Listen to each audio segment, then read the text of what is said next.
کیا کمی ہے ہماری زندگی میں؟ شاید توکل کی کمی ہے، قرآن پڑھنے کی کمی ہے، عبادات کی کمی ہے، حلال اور حرام کی پرواہ کرنے کی کمی ہے، نظروں کی حفاظت کرنے کی کمی ہے. ہماری زندگی میں کچھ کمی ہے جس کی وجہ سے ہم اللہ تعالیٰ کے اس اللہ تعالیٰ کے ناموں کی وجہ سے ہم we are not living to our فلسٹ.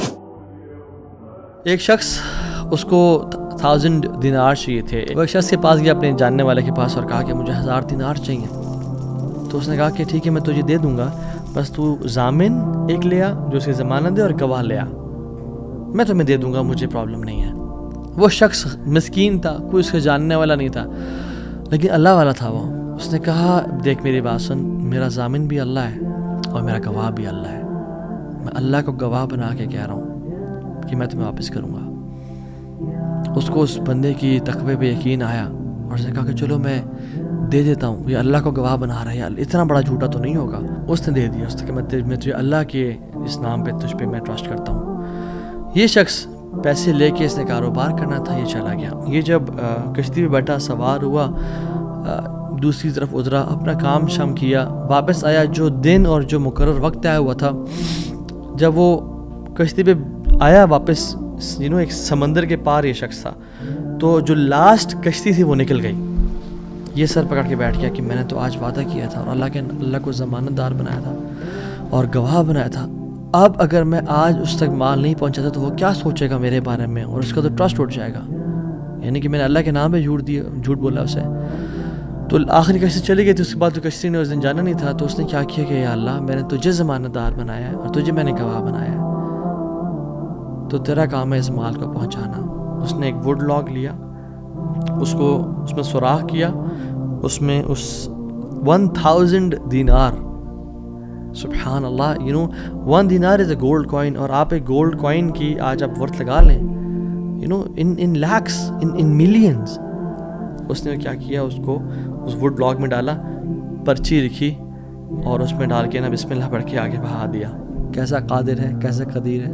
اس نے اس ہواؤں کو رخ پھیر دیا اور وہ بندہ وہاں انتظار کر رہا تھا، اور اس کے بندے کے پاس وہ ووڈ لاگ پہنچا اور اس نے اس کو دیکھا. اس میں پرچی تھی اور پرچی نکالی اور اس کو کھول کے دیکھا کہ اس کے 1000 دینار تھے. وہ بڑا حیران ہوا کہ یہ مجھ تک کیسے پہنچے. خیر، یہ جو شخص تھا جس نے بیچے تھے، یہ اگلے دن دوبارہ جو سب سے پہلی کشتی ملی اس پہ روانہ ہوا اور اس بندے کے پاس پہنچا اور 1000 دینار لے کے الگ سے کہ پتہ نہیں وہ پہنچے نہیں پہنچے، میں اس کو اس کا حق تو دے دوں. اس نے کہا کہ یہ تمہاری امانت، معذرت تھوڑی تاخیر ہو گئی مجھ سے.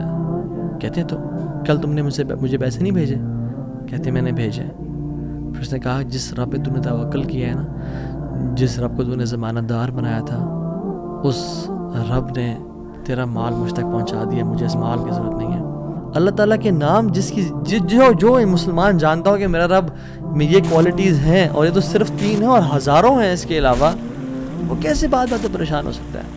وہ کیسے انزائٹیز اور پریشانی سے گزر سکتا ہے؟ اس کو پتہ کہ میرا رب ہر چیز پر قادر ہے.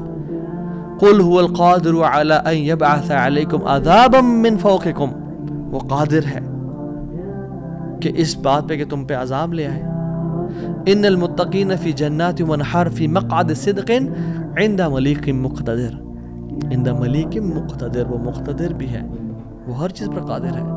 تبارک الذی بیدہ الملک وہو علی کل شیء قدیر، وہو علی کل شیء قدیر.